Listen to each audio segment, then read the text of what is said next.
Non वायरोलेंट था। जब non वायरोलेंट हुआ तो क्या चूहे को नमूने की बीमारी लगेगी माउस को?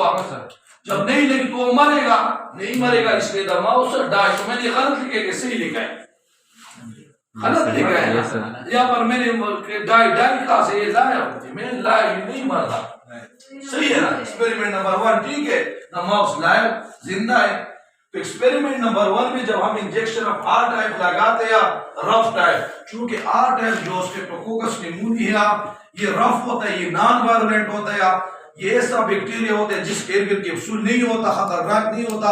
तो अगर हम इस माइस को इंजेक्शन लगाए भी आर टाइप का तो आपके पास जो माइस है वो मरते नहीं है। सही है?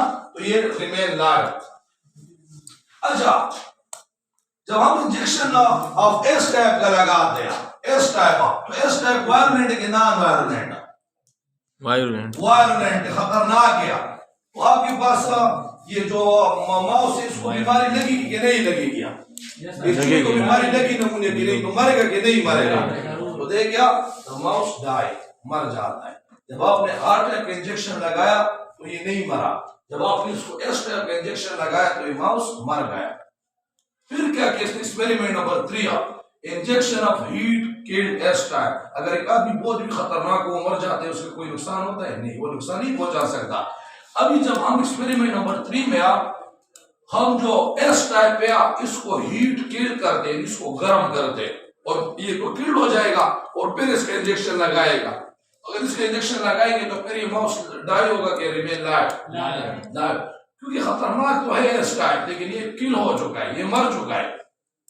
अच्छा, अब एक्सपेरिमेंट नंबर 4 एक्सपेरिमेंट नंबर 4 में हम यही वाला लेते हैं, injection of killed S type और उसके साथ आर टाइप लगाते हैं। अब ये देखो, आर टाइप तो खतरनाक नहीं है ना, और एस टाइप आपके पास क्या है? वो भी खतरनाक नहीं है। एस टाइप तो खतरनाक है लेकिन ये हीट किल्ड है, तो ये भी खतरनाक नहीं है। तो चाहिए तो ये कि माउस जो है ना मरता, लेकिन ये तो मर गया। हैरानी वाली बात है कि नहीं?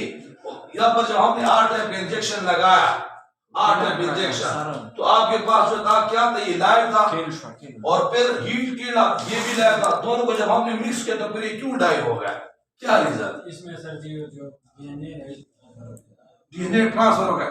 यहाँ पर क्या हुआ था? यहाँ पर देखिए, यहाँ पर जब हमने हीट किल किया था ना, ये जो माउस है ना, इसका जो पॉलीसेकेराइड था एस टाइप, इसको कोई नुकसान नहीं हुआ था, सिर्फ इसका प्रोटोप्लाज्म डेड हुआ था। तो अगर हम ये कहें कि जो बीमारी है वो सिर्फ कैप्सूल की वजह से है, तो फिर तो होना ये चीज का कैप्सूल तो इंटैक्ट था, यहाँ पर ये लाइव था, तो चाहिए कि मर जाता। तो एक्सपेरिमेंट नंबर 3 में हमने injection of heat kill S type लगाया, तो इसका जो पॉलीसेकेराइड था वो तो हीट से डैमेज नहीं हुआ, इसका प्रोटोप्लाज्म डैमेज हो गया। तो प्रोटोप्लाज्म जब डैमेज हो गया, यहाँ पर होना तो ये चाहिए कि आपके पास क्या था? डेड हो जाता, लेकिन ये फिर भी लाइव है। तो इसका मतलब ये है कि असल में ये प्रोटोप्लाज्म न्यूक्लियस के अंदर कुछ ऐसा मटेरियल है जो कि इसके वायलेंसी को कंट्रोल करता है। कैसे कंट्रोल करता है? इस एक्सपेरिमेंट से ग्रिफ ने ये साबित किया कि असल में 2 किस्म के बैक्टीरिया है, एक डोनर है और दूसरा जो बैक्टीरिया उसको हम क्या कहते हैं? रेसिपिएंट। असल में हुआ ये कि इस डोनर बैक्टीरिया से डिफ्यूजन के थ्रू कुछ बैक्टीरियल चला गया। हम अभी तो हमें पता चल गया कि डीएनए है, लेकिन ग्रिफ को पता नहीं था। ग्रिफ ने कहा कि इस एक्सपेरिमेंट नंबर 4 से ये बात साबित हो रहा है कि असल में कुछ बैक्टीरिया इस डोनर बैक्टीरिया से ट्रांसफर हो गया, रेसिपिएंट बैक्टीरिया में चला गया, और वो बैक्टीरिया तो हमें पता है कि डीएनए है।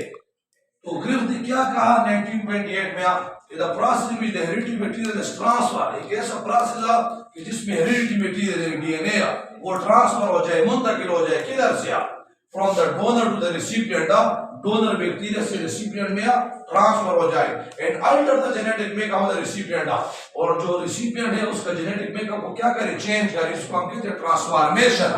ये नहीं क्या आपके पास ये एस टाइप बैक्टीरिया था लेकिन किल था, एस टाइप किल था, और ये हमारे पास आर टाइप बैक्टीरिया था, आर टाइप। अब जब इस एस टाइप से बैक्टीरिया आर टाइप पे चला गया तो इस डीएनए की वजह से इस आर टाइप बैक्टीरिया से क्या बना? एस टाइप बैक्टीरिया बना, वही कैप्सूल बना, उसी तरह खतरनाक बन गया। इसलिए तो आपके पास जो वही माउस जो है वो डेड हो गया। जब उसके एक्सपेरिमेंट के बाद उसका ब्लड लिया गया ना माउस का, तो उसने देखा